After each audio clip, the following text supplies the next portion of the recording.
ہمارے ایک بہت قریبی دوست تھے، آفیسر تھے، انہوں نے ایک مرتبہ اپنی بیٹی کا قصہ خود سنایا، نام بتانا مناسب نہیں ہے، بس آفیسر ہی سمجھ لیجئے۔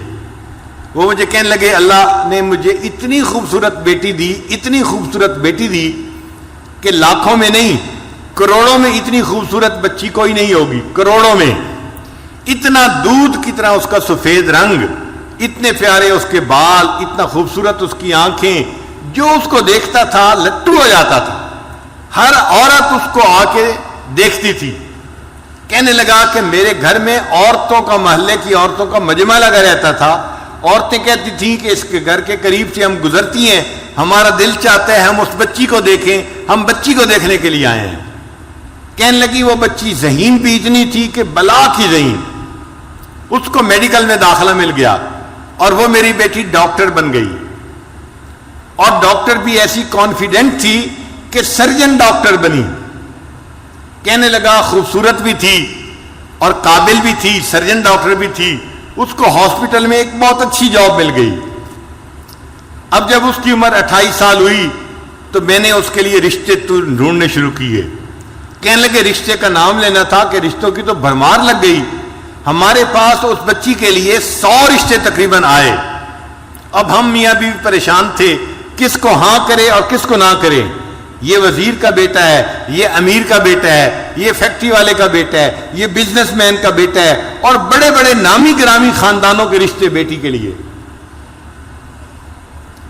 ہم چاہتے تھے کہ کوئی رشتہ فائنل کر دیں، مگر میری بیٹی کے اندر عجب اور تکبر بہت تھا، جو رشتہ آتا وہ کوئی نہ کوئی اس کے اندر عیب نکال دیتی۔ یہ لڑکا تو دیہاتی نظر آتا ہے، میں اس سے شادی نہیں کروں گی۔ اور کئی مرتبہ کہتی لڑکا تو ٹھیک ہے، ڈاکٹر ہے، مگر اس لڑکے کی ماں دیہاتی ہے، میرا گزارا نہیں ہوگا۔ لڑکے کی ماں دیہاتی ہے، اس پہ رشتہ نہ کر دیتی۔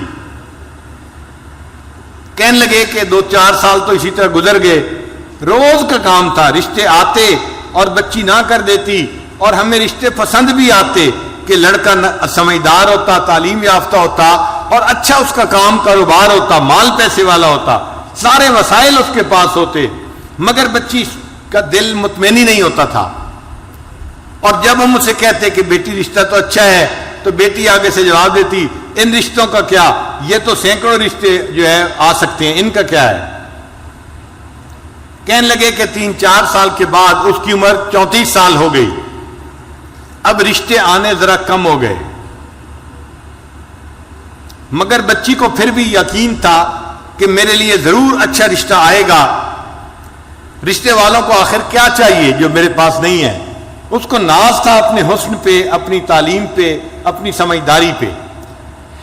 کہنے لگا کہ پھر اس کے تکبر کی وجہ سے ایک عذاب آیا۔ باپ اپنی بیٹی کا واقعہ خود سنا رہا ہے، کہتے کہ میری بیٹی کے اوپر عذاب آیا، اس نے کسی مریض کی سرجری کی، اور سرجری کرنے کی وجہ سے اس کو کوئی ایسا انفیکشن ہوا کہ میری بیٹی کے ہاتھوں کی جو جلد تھی وہ ساری کی ساری ایسے ہو گئی جیسے مردہ ہوتی ہے، کسی بوڑھے کی ہوتی ہے۔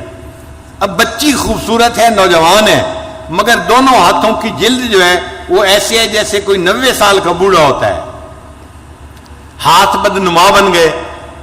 اب وہ اپنے ہاتھوں کو ظاہر بھی نہیں کرتی تھی، اب رشتہ دیکھنے والے آتے تو وہ ان کے سامنے آتی تو اپنے ہاتھوں کو اپنے دوپٹے میں چھپاتی تھی، تو لوگ بھی پریشان ہوتے کہ یہ ہاتھ کیوں نہیں دکھا رہی، اور جس کی نظر پڑ جاتی تھی ہاتھوں پہ وہ رشتہ جو ہے ریجیکٹ کر کے چلے جاتے تھے۔ اب جب رشتے ریجیکٹ ہونے لگے تو میری بیٹی کو فکر لاحق ہوئی، کہنے لگا کہ پھر پریشان ہوئی، مجھے کہتی ابو آپ کوئی رشتہ سلیکٹ کر لیں، اب میری عمر 36 سال ہو گئی ہے، لیکن جس سے رشتہ کرنے کی ہم کوشش کرتے وہ ویسے لڑکی کو دیکھتے تو پسند کرتے تھے، جب اس کے دونوں ہاتھوں کو دیکھتے تھے تو ریجیکٹ کر دیتے تھے۔ ساس نہیں مانتی تھی، نند نہیں مانتی تھی، لڑکا نہیں مانتا تھا، ہم ایسی لڑکی سے شادی نہیں کر سکتے، ہو سکتا ہے بیماری بڑھ جائے اور پورے جسم کی جلد ایسی بن جائے، ہم اس لڑکی کے ساتھ کیسے گزارا کریں گے۔ کہنے لگے کہ پھر ایسا وقت آیا کہ رشتے آنے ہی بند ہو گئے۔ کہتے ہیں کہ میں باپ ہوں، اپنی بیٹی کی بات بتا رہا ہوں، ایک ایسا وقت آیا وہ میری بیٹی جو نماز نہیں پڑھتی تھی وہ رات کو تہجد پڑھتی تھی اور اس کے آنسوؤں سے مسلح تر ہو جاتا تھا. وہ اللہ سے اپنے لیے بہتر رشتہ مانگتی تھی اور رشتہ نہیں ملتا تھا. میں نے اپنی بیٹی کو جو ذلیل ہوتے دیکھا تو میں باپ ہو کے بتا رہا ہوں کہ واقعی انسان گناہ کرتا ہے, اس کی سزا آخرت میں تو اس کو ملے گی ہی صحیح, اللہ تعالیٰ دنیا میں بھی اس کی سزا بندے کو دے دیتے ہیں. ایسا اس کا تکبر ٹوٹا کہ ایک دن مجھے کہنے لگی, ابو آپ کسی ریڑھی والی سے ہی میری شادی کر دیں, اب تو میری عمر 40 کے قریب ہونے لگ گئی ہے. اب وہ ڈاکٹر جس کو اپنے حسن پہ ناز تھا, جو سمجھتی تھی میں حور پری ہوں اور کروڑوں میں میری جیسی کوئی خوبصورت نہیں, وہ بچی اپنے باپ کو کہہ رہی ہے بھلے کسی ریڑھی والی سے ہی اب میری شادی کر دیں, میری عمر 40 سال ہونے کو ہے. تو گناہوں کی سزا مختلف شکلوں میں ملتی ہے, ان میں سے ایک شکل بیماری بھی ہوتی ہے.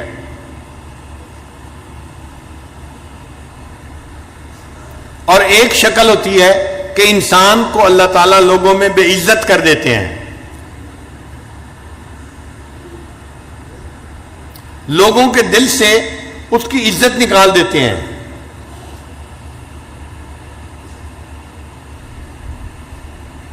وَمَن يُهِنِ اللَّهُ فَمَا لَهُ مِن مُكْرِمٍ, اور جسے اللہ ذلیل کرنے پہ آتے ہیں اسے عزت دینے والا کوئی نہیں ہوتا.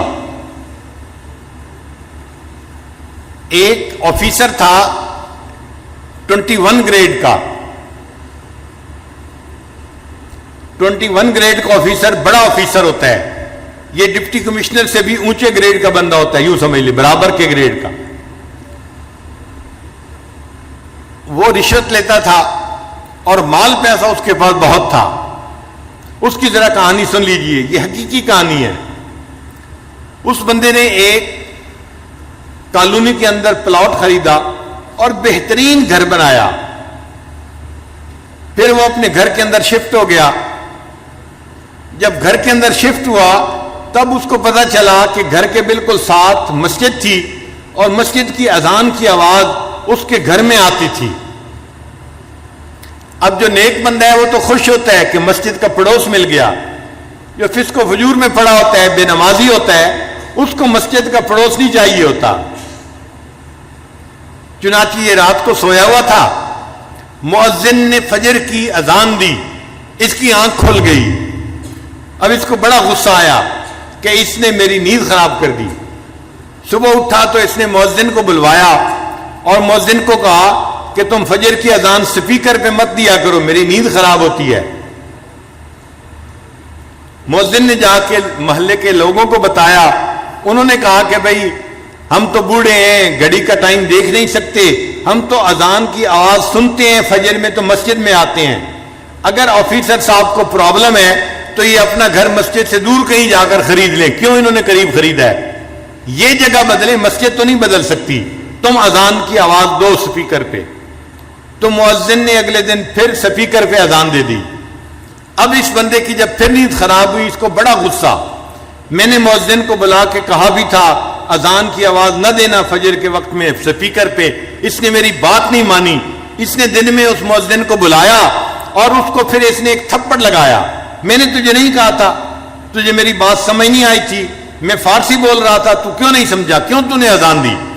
اب مؤذن کو جو تھپڑ پڑا وہ بیچارہ تو صبر کر گیا, مگر اللہ کا نظام حرکت میں آ گیا.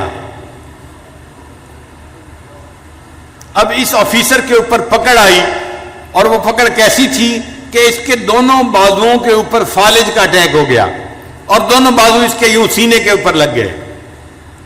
اب بازو لمبے بھی نہیں کر سکتا اور بازو یہاں پر ہیں اور وہ کام بھی نہیں کر سکتا. جب کام نہیں کر سکتا تو دفتر والوں نے اس کی نوکری سے چھٹی کروا دی. وہ جو رشوت کا پیسہ آ رہا تھا, ایک پائپ لائن لگی ہوئی تھی پیسے کی, وہ سب ختم ہو گئی. اب یہ گھر میں پڑ گیا. بیوی خدمت کرنے لگی مگر مزاج افسرانہ تھا, شاہانہ تھا. بیوی کھانا لاتی, اس میں عیب نکالتا, گرم نہیں, نمک ایسے نہیں, فلاں ایسے نہیں, ہر چیز میں عیب. اب بیوی بھی تنگ آ گئی کہ میں سارا دن خدمت بھی کرتی ہوں اور چھوٹی چھوٹی باتوں پہ یہ اتنا غصہ بھی کرتے ہیں اور بچوں کے سامنے مجھے ڈانٹتے ہیں. ذرا ذرا سی بات پہ یہ بیوی کو گالیاں دینے لگ جاتے. 1 سال بیوی نے گزارا کیا. پھر ایک دن بیوی نے کہا کہ دیکھیں میں نے 1 سال آپ کی بیماری میں آپ کی دن رات خدمت کی ہے. میں انسان ہوں, میں تھکی ہوئی ہوتی تھی, آپ کی خدمت کو ترجیح دیتی تھی. آپ نے میری خدمت کی قدر نہیں کی. آپ نے بچوں کے سامنے مجھے گالیاں دیں. میں خاندانی لڑکی ہوں, میں اتنی گری پڑی لڑکی نہیں کہ آپ مجھے بات بات پہ گالیاں دیں. میں اپنے بچوں کو لے کے جا رہی ہوں, آپ جانے, آپ کا کام جانے. تو ماں نے اپنے بچوں کو لیا اور اپنے ماں باپ کے گھر چلی گئی. اب یہ اکیلا پڑا ہوا ہے, گھر میں کوئی کھانا پوچھنے والا نہیں, دینے والا نہیں. ہمسائے میں بھائی رہتا تھا, بھائی کو پتا چلا تو بھائی اس کو گھر لے کے گیا اور اس نے اپنے بھائی کو کہا کہ دیکھو اب تم میرے چھوٹے بھائی ہو, میں نے ساری عمر تمہارے ساتھ اتنا احسان کیا ہے, تم میری خدمت کرو, میں تمہارے باپ کی جگہ ہوں. تو بھائی گھر لے کے چلا گیا. اس نے اپنے بیوی بچوں کو کہا کہ میرے بھائی کی خدمت کرو, یہ بیمار ہے. مگر جو مزاج بگڑا ہوا ہوتا ہے وہ تو ہر جگہ بگڑا ہوا ہوتا ہے. اب بھائی کے گھر میں بھی اس کا حال یہی کہ بھابھی چائے لے کے آئی, یہ تو گرم نہیں ہے, اور تمہیں تو سلیقہ نہیں ہے, تمہیں تو فلاں نہیں ہے. تو بھابھی اس کی باتیں کیسے برداشت کرتی. اس نے چند دن دیکھا, چند دن کے بعد اس نے اپنے خاوند کو کہا یا تو تم بھائی کو گھر پہ رکھ لو یا پھر مجھے گھر پہ رکھو, ورنہ میں گھر سے جا رہی ہوں. اب بھائی کو اپنا گھر بھی ٹوٹتا نظر آیا. ایک دن بھائی نے آ کے اس کو سمجھایا, میری بیوی آپ کی خدمت کرتی ہے, میرے بچے آپ کی خدمت کرتے ہیں, آپ ان کو کیوں ڈانٹتے ہیں, کیوں ان سے غصے ہوتے ہیں. اس نے بھائی کو بھی جو ہے وہ سنانی شروع کر دی, تم رن مرید ہو, تم بیوی کے جو ہے وہ جو ہے غلام ہو, تم کوئی انسان ہو, تم مرد ہو, تمہارا یہ حال ہے, تمہارا یہ حال ہے. اب جب اس نے بھائی کو اس کے بچوں کے سامنے ڈانٹا تو بچوں نے اپنے باپ سے کہا ابو جی اس بھائی کو یہاں سے چھٹی کراؤ. بھائی کو بھی غصہ آیا. تقریباً دن کے کوئی 9 بجے تھے, گرمی کا موسم تھا. اس نے اپنے بچوں کے ساتھ اس کی چارپائی کو اٹھایا اور اٹھا کے اس کو باہر جا کر گلی کے اندر رکھ دیا. سڑک تھی دروازے کے اوپر. اب یہ سڑک کے کنارے پڑا ہوا ہے اور اس کے جو ہے وہ پوچھنے والا کوئی نہیں, اس کو کھانا دینے والا کوئی نہیں. جب سورج اور بلند ہوا تو گرمی بھی تھی, پسینہ بھی تھا, اور اللہ کی شان دیکھیں اس دوران اس کو ٹانگوں پہ فالج ہوا اور اس کی ٹانگیں بھی جیسے ہاتھ سینے پہ لگے ہوئے تھے, ٹانگیں بھی سینے کے ساتھ لگ گئیں.